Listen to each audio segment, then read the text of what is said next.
Hi, I'm Nicole. In this video, I'll be sharing what I'll be using with my fourth grader for this 2022-2023 school year.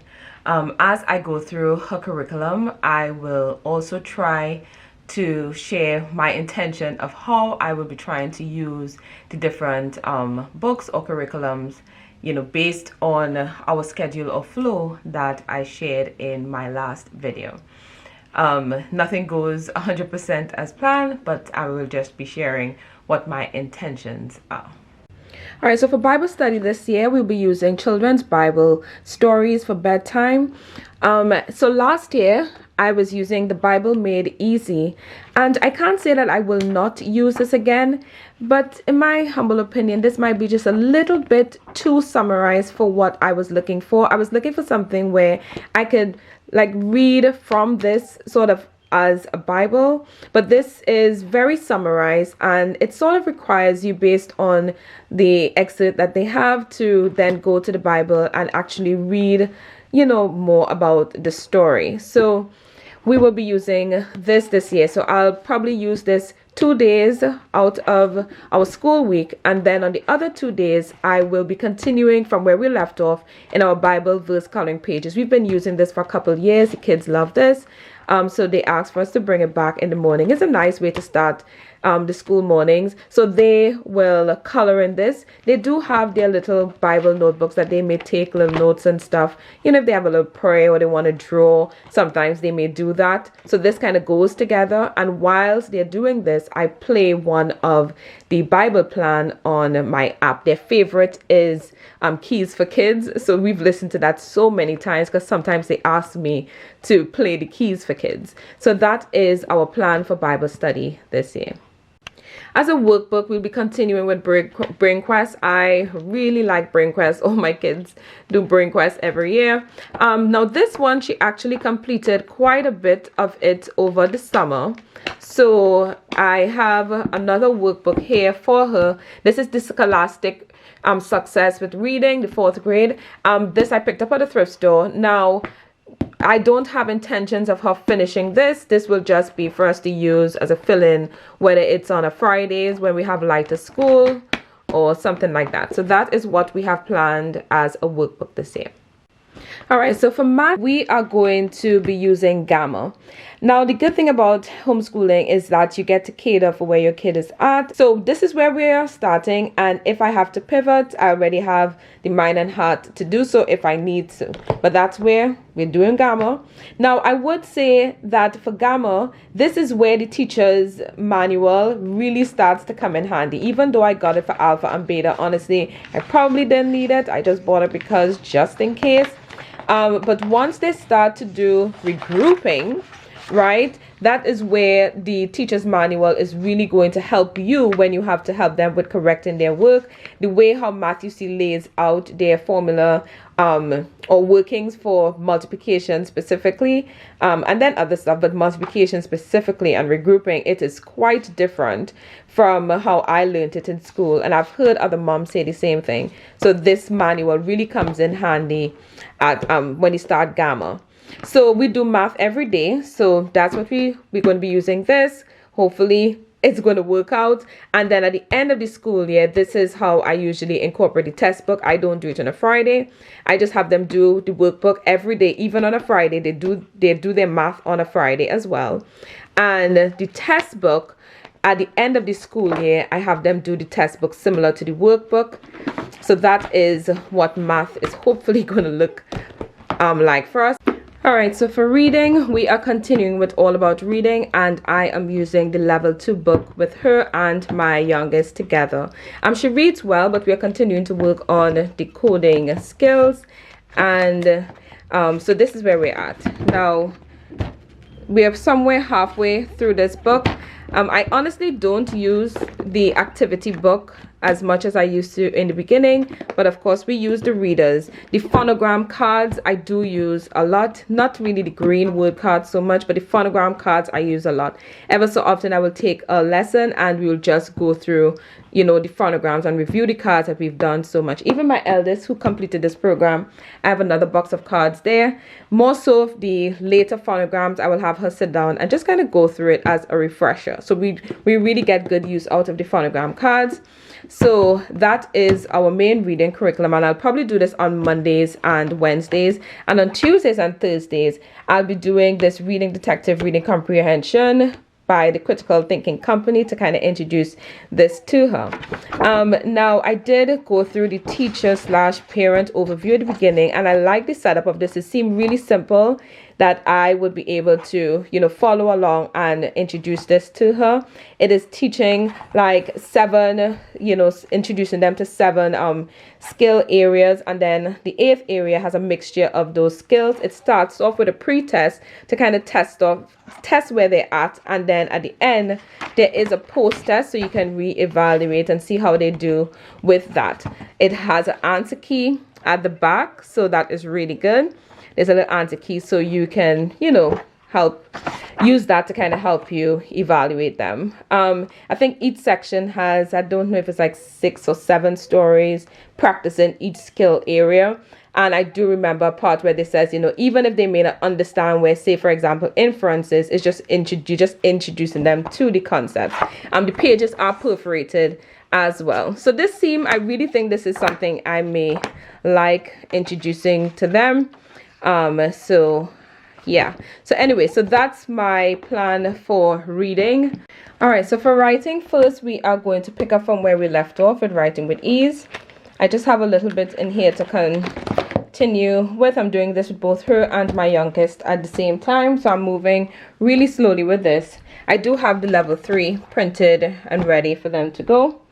So last school year, what we did was we just did 1 lesson a day. This is from it has day 1 through day 4, and we did 1 exercise a day. And on the 2 days that is usually shorter, which is day 2 and day 3, I was doing a little bit of Evan Moore's, like how to write a story, how to write a paragraph, those little simple books. And they had this really fun handwriting book, very simple, but they really liked it, that we was doing on those lighter days. This year, my intention is to do day 1 on one day, day 2 and 3 on the same day, and then day 4 on that 3rd day. And on the 4th day, probably say on a Tuesday, introduce cursive and this building writing skills by the Critical Thinking Company. Now I did try a little bit of cursive with her before, and the interest just wasn't there, so I'm going to give it a go again, because I think that is going to, you know, probably help her. So this book I want to spend some more time with though before we actually start. So we're probably not going to start until maybe a couple weeks from now. It goes through the different types of writing, right? The 3 types of writing, and it goes through using the 5-step writing process. So it lays out the process here. Then it gives you some examples of books for each type of writing that they're going to be learning in here. And then at the beginning, once they start, like say the personal narrative, they walk you through an example using like how to write a personal narrative. So you have the personal narrative, they give you the writing process, and then this is the example, and then they walk you through that entire process, right? After they walk you through that process, you then now have to they now have to attempt to write their own personal narrative. At the end of that section, they actually give them some writing prompts. I'm trying to find it. They give them some writing prompts that they can choose from, and it also has sort of like a scoring system here that you can use to kind of judge, you know, how it is they're doing. Now, if it is you have a child that types pretty well, this might be something that you can combine with their typing. If it's not overwhelming, I may give it a go, but she can type, but not that fast. If it's overwhelming, I'm just going to scrap it. But the usefulness, I think, with that is that you can use, to assist you as the mom, you can use like a free editor, like say Hemingway. Hemingway is a free editor, and you can take their work and kind of like put it in there. One thing I like about Hemingway is that it kind of gives a grade for the style of writing. So you know, and there are other ones as well, but just a suggestion. But anyway, I want to spend some time with this first before we introduce that. But if we do, we're going to do this probably Monday, Wednesdays and Thursdays, and then do these 2 on a Tuesday. So for spelling, we are going to continue with All About Spelling Level 2. I do like this program. We've been using it for a while. Now, with my two younger ones, I'm going through this just as slowly as I am with the reading, and we're just going to go at our own pace. This is, even though I have the schedule for, all 4 days of our school week, honestly, if it is, I have like a heavier, if I require more time, like for something like grammar or something like that, sometimes spelling might get put off for the next day, because I do feel comfortable with their ability to spell where they're at right now. We are just continuing with the program slowly so that they can continue to build upon the rules of spelling, especially as they get higher on in their grades. So that's where we are with spelling. The word cards, a lot of times I don't use these because a lot of the words that are on here, they do know how to spell them.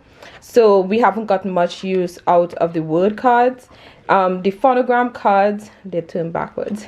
The phonogram cards, I do use those sometimes.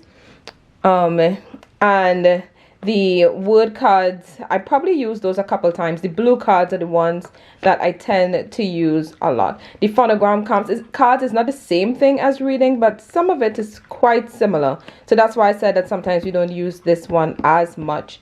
But anyway, that's what we are doing for spelling this year. All right, so for logic, we are picking back up the daily higher order thinking. We actually did this a couple years ago, and then for my younger two, I had stopped to focus on some other areas, but my eldest, she continued. We're picking this back up for them. She is going to be doing the grade 4. It's not scheduling on my board from last year since I didn't do it, but what I was doing before is immediately after Bible study, we will spend 10-15 minutes on this. I really like how it combines grammar. Now, this one has some writing because the grade 4 was hard to get a copy of. All the other grades had a lot of stock on Amazon, but this one, every time I checked, I had to check again. So mine is not coming till the 21st. So this has some writing. But anyway, I really like how this one has like grammar, vocabulary included in it. That is one of the things that I really like about the series. Also the fact that they are being tested in different areas while they're doing, while they're testing their logical thinking, whether it is a little bit of science, a little bit of math, just different areas. So I really like this series. So we are going to be continuing with this for logic. All right, so for grammar, our main curriculum this year is going to be Fix-It Grammar. I finally had to accept that I just cannot use first language lessons with my younger ones. So I did my research. I printed out some of their samples and we tried out a few based on the child and the level. And I'm going to try Fix-It Grammar this year. She's using the Nose Tree Student Book Level 1. One thing that I like so far is that this, together with their daily higher order thinking, has vocabulary included. So I do like that, and I also like that it is scheduled for 4 days out of the week, so that just fits in really nicely with our schedule already. So we are going to give this a try this year and see how that goes. Now, once we have gotten, we've gotten a flow or a routine with our Fix-It Grammar, then on days where we might have a lighter lessons, not every day, not all 4 days, but some days, I'm going to do a little bit of this daily paragraph editing. All of them are going to be doing the respective grade this year for this daily paragraph editing by Evan Moore. Now, whenever I do these Evan Moore books, I'm never intending for us to finish it from cover to cover. I'm just doing it just for a little bit of practice based on whatever the subject area is. Now, my only gripe with this book thus far is that the parent or editing key for each lesson or the corresponding lesson that the child has to do, the key is right on the opposite page. And even though the pages are perforated, if I tear out this page, I'm tearing out the prior lesson, or vice versa, the answer key for the next lesson. So that's my only gripe. So I'm thinking, since I do want to keep the book together in this case, I don't want to do any extra copying or anything. I think I'm just going to take a cardstock a thick piece of cardstock page and take a paper clip and clip it on to the answer key for the respective lesson when they are doing the lesson. That way, they can't look and see the answers, and then remove it so that I can check their work. So that's how I think I'm still going to be able to make that work. Now I also have this first illustrated grammar punctuation book here, but this is not really a curriculum. I bought this for her personal use. This is specifically for her to just read for her own use. And I actually will be adding one for my younger ones so that they don't have to share. It's just their personal grammar book. So that's our grammar. All right, so before I get into our subjects that we try to do on a loop, I just wanted to mention this Digging into Diagramming by Jack Chris Publishing. Now my eldest did just a little bit of sentence diagramming with first language lessons, and with much pain and a lot of YouTube videos, we tried to use this book. But this, honestly, for me, not having done this in school was not painless, so I will not be using that. I had already purchased this before I noticed that the Critical Thinking Company has a sentence diagramming book, and since I'm using a couple of their books this year, it would have been nice to have, I guess, just stick with this same company, since I do like the layout, the way how they outline at least the books that I have so far. But I already purchased this. I'm going to give this a go, and it does look pretty simple. Now, how am I going to fit this in? Now, we don't do school on a Friday, but on a Friday morning, we sometimes, Friday morning, early part of the day, we'll do a little bit of their brain quest, and then they have some online work that they do. How I plan to fit this in is on a Friday morning, right after we eat, or right at the table. I'm going to take this down, and my girls and we are going to sit down with this together with a playlist of diagramming videos that I have saved to a playlist, and we are going to slowly go through this. The intention is not to become experts in it, but just to get an idea of the concept of, diagramming sentences. So I do want to give this a go. I'm going to try this book first and see how that goes. It does look pretty simple. After watching a particular video on YouTube, this looks like it might be doable.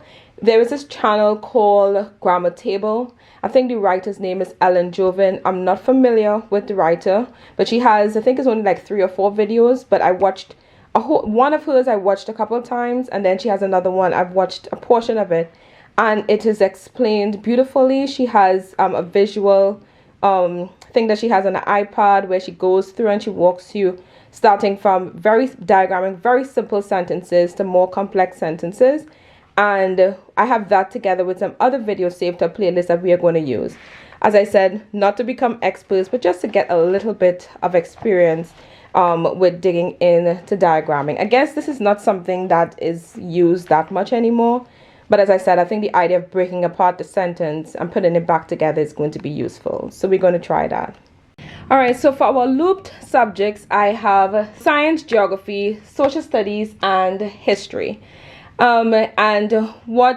After we do our main subjects, the goal is to try to do 2 of our loop subjects at a time for 4 days out of the week. So say we're doing history and science. If I do a read aloud in history, then we watch a YouTube video for science and vice versa. And I do that for all of them. So if we're doing social studies and we're doing the exercise in here, then we are going to watch a video for the next subject. So for history, I am just going to use the what your 4th grader need to know, this one together with the what your 2nd grader need to know, since I am teaching both of them together. And we are just going to read through it. So if one week we do a read aloud, the next week I'll find a video on that particular topic, or even a coloring page on that particular topic, and that's what we will do, so that, just to keep it a little bit interesting. So that's for history. Now last year we actually did quite a few of these Who Was books. Now, if I'm to be honest, I've had this for a while, and even though my eldest, she read through a lot of this, their interest to just grab these as a book to read, it wasn't that, I guess, high before. But last year we actually read quite a few of this, and the kids there's a few things that we've learned from several of them that really stuck with them, and it's kind of like a thing now. So I may try to do a couple more from here for history as well. But as our main history, I'm just going to use what your 4th grader needs to know and the 2nd grade book to this. I have this series and I do like this series. For science, we are using God's Design. Now, in my 7th graders curriculum, I explained that I found that science was kind of, we're falling a little bit behind in science. So right now, even though it is part of my looped subjects, I'm actually reading aloud from this at night. I think we're chapter 5 here. I also have some vocabulary included in here as well. So we're doing a little bit of vocabulary in science. We're going to be doing it in fixed grammar and also in daily higher order thinking, because I want us to work on our vocabulary this year. So anyway, so I just picked some, like descriptive words that is specific to the particular chapter. I will just take a few minutes and do a little, card, nothing fancy. And I keep that in here. And before I actually start to read from it, we just kind of go through the words and I kind of quiz them on words that they remember. And I write it out in a way where it's broken up into syllables for the benefits of my 2 younger ones. So we are doing animals right now. We did the plants already. We haven't done the human body as yet, but that's what we are doing for science. For social studies, keeping it simple, we are going to be using 180 days of social studies, and she is going to be using the grade 4. Anything that I may, if there's any area that I may not agree exactly with how it's laid out in here, we'll just have a discussion, because I did try this before and I had kind of put it aside for that reason, but I realized that that's all we have to do, just kind of have a discussion, because it's pretty simple. It gets the job done. So that's what we're going to do for social studies. And then for geography, similarly, keeping it simple, we're going to be using maps and geography. Actually, all of them are using this one. My older one is almost finished. My 2 younger ones, they are more or less just getting started. On this, we were using the DK, well, we've used the DK series over and over because that was a real good fill-in book that they could have done whenever I was busy with the other one. But we are no longer using that series because they've done it too much. They're probably bored of it. So this is going to be our geography. Alright, so that is what my 4th graders curriculum is looking like. If you have any questions, feel free to ask them below and I'll try to get back to you as soon as possible. Thanks for watching the video and I'll talk to you in another one. Bye.